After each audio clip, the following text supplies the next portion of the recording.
Hi guys, I'm the owner of the Yellow Spooky channel. Vim gives a brief message to you subscribers of the channels. Quickly, you want to learn how to make money every day on the internet.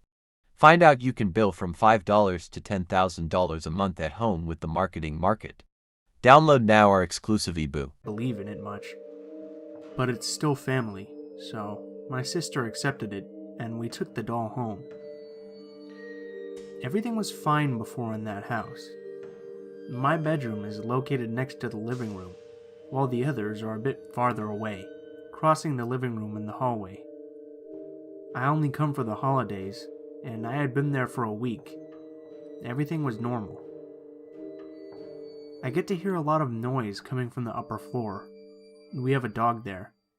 And from the neighbors, because my room is directly above their backyard. The night we brought the doll, everything was quiet, because it was the day after New Year's. Everybody was sleeping after the celebrations, and I was on my laptop talking to some friends. Suddenly, I hear footsteps right outside my bedroom. It didn't bother me, because it could have been my sister's husband. They were heavy footsteps, like boots or men's shoes. It sounded like they were crossing the hallway, then the living room, and finished on the kitchen. Immediately, I heard the water on the kitchen sink running, and the sound of dishes being washed. It was odd because it was 1:15 a.m., but it could have been someone washing the baby bottles. I kept on listening. After 5 minutes, I heard my niece's playground being dragged from the hallway where it was kept to the living room.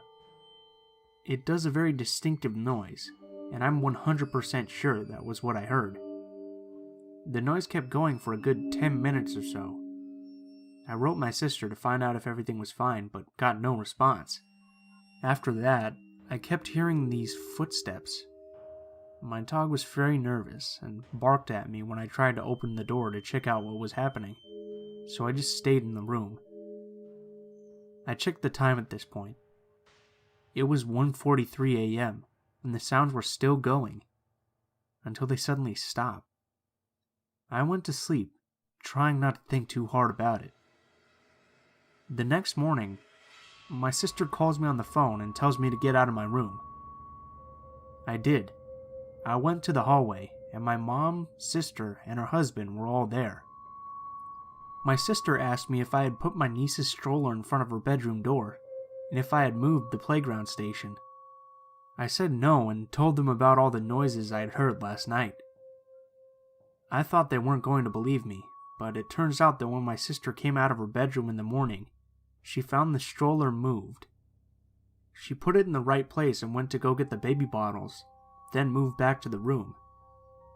After that, her husband got out to drink some water and found the stroller again in front of the door.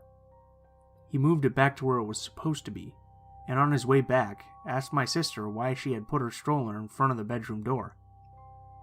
They noticed there was something very weird about the situation, saw my text from last night, and decided to call me. We started to freak out a bit, and when I randomly grabbed the doll that was on the stroller, I noticed a strong smell emanating from it, like dry saliva. It was nauseating. It wasn't there the night before, and nobody had touched the thing. It was still in the gift bag. My sister's husband got scared about that fact and decided to throw away the doll. That night, everything was calm again.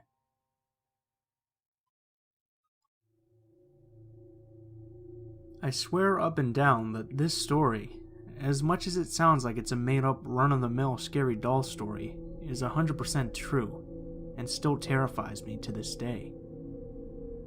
When I was a kid, I would spend a lot of time in Texas with my brother, dad, and stepmom. Mainly just my brother and stepmom, because my dad was in the military and would frequently go on long trips, leaving us alone in whatever house we happened to be living in at the time. When I was about 5, we moved to a very large, old Victorian house.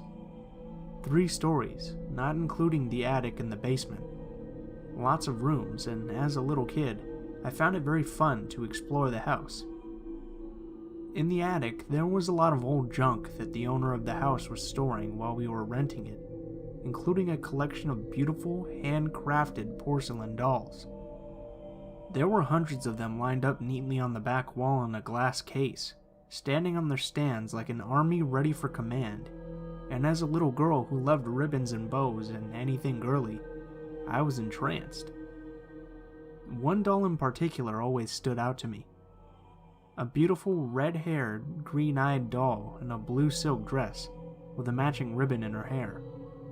I begged my dad to let me play with her. I felt the need to hold and love her and have tea parties with her. He of course refused, saying that the dolls were worth more than I could imagine, and he wanted his deposit back when we moved. He kept the door locked for good measure after catching me more than once staring in awe at the doll. A month went by, and I had all but forgotten about the doll, choosing to simply explore the house and play in my basement room with my Barbies. Until one day, when I came home from dropping my dad off at the base, and found the red-haired doll sitting on my bed. I was ecstatic, thinking that my dad had given me the doll and left it as a surprise, and proceeded to play with the doll every second of every day until my dad came home. As soon as my dad saw the doll, he flipped out and yelled at me. He spanked me and took the doll away to lock back up in the attic, and only got more aggravated when he discovered that the attic door was still locked, and he was the only one that had the key. He couldn't figure out how I could have possibly picked the lock and repicked it to lock it. His solution was that I had somehow convinced my brother to do it for me. Another month went by, and my dad installed another lock on the attic, warning me and my brother what would happen if he found out we had been in the attic again while he was gone. That very night, when we returned home, the doll sat in my bed again, leaving me wary of its presence. Something that had once made me so happy now made me cautious and anxious. I told my stepmom, who immediately became angry and slapped me, then my brother, and tried to return the doll only to find the attic door once again locked. She tore the house apart, trying to find the key she was positive we had hidden, until giving up and locking the doll in her room. The night my dad came home, I was terrified, and he wouldn't speak to me or my brother at all, only giving a short speech about how we needed to go to our rooms and not come out. The next trip he made, we didn't see him off the base. We sat in our rooms and had a quiet evening alone. I spent the night sulking and trying to figure out how the doll had gotten into my room. Later, after I had fallen asleep, I heard soft music box music that slowly woke me up. I felt something near my feet, and thinking it was my cat, curled up and I reached down, only instead of finding fur, I found a handful of hair. I turned my light on and screamed. What looked like every doll from there in the attic was in my room, sitting at my tea table, on my dollhouse, standing positions on my bed and in various parts of my room.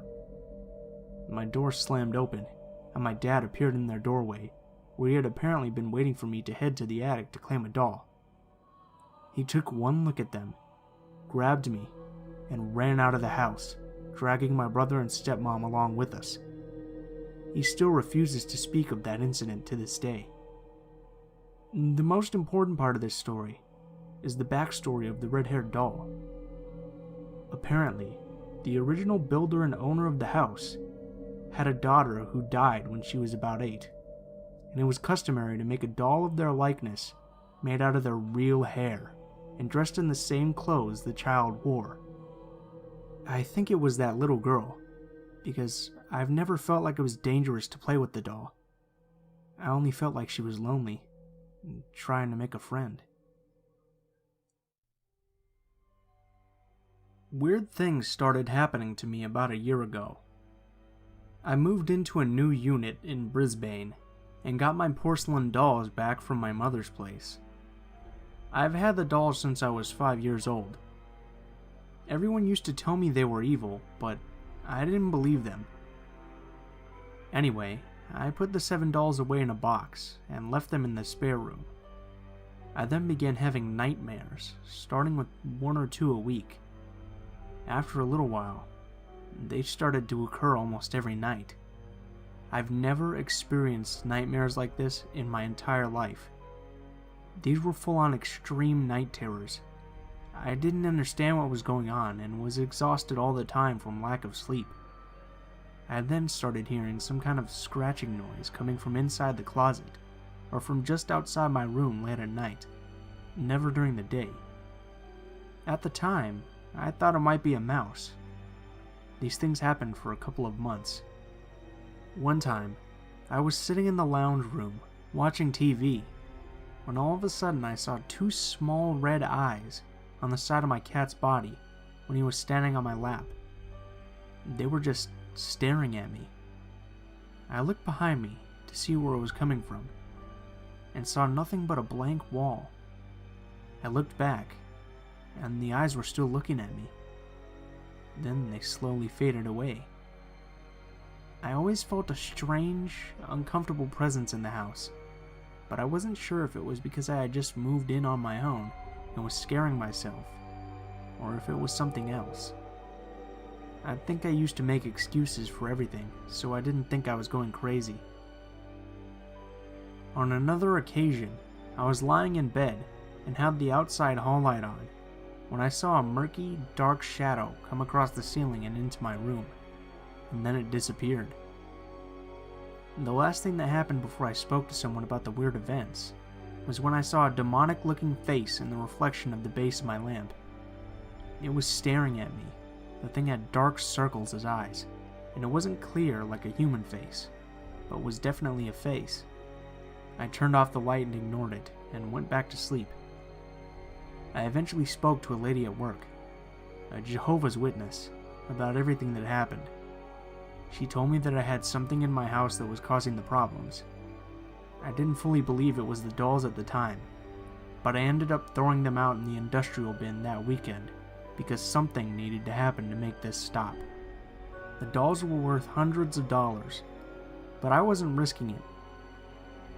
That night, I had an extreme nightmare about them. The dolls were at my nan's house, where they had been originally, and they had killed my cat.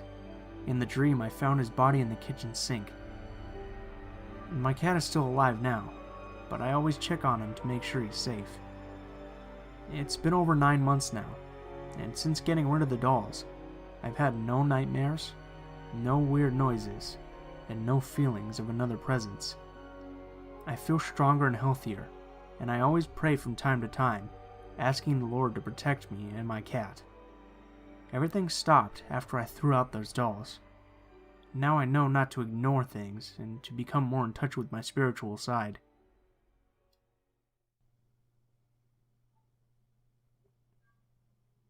Hey guys, Blue Spooky here, as always.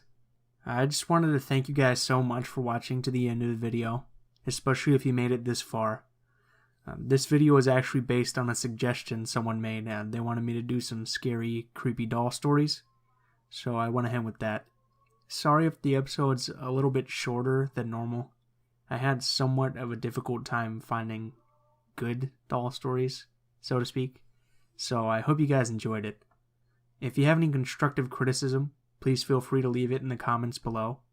If you have any personal stories that you'd like to share with me, or stories that you'd like me to read, feel free to send them to my social media. All of those links will be in the description below. Thank you guys so much for watching, and I hope you have a wonderful day.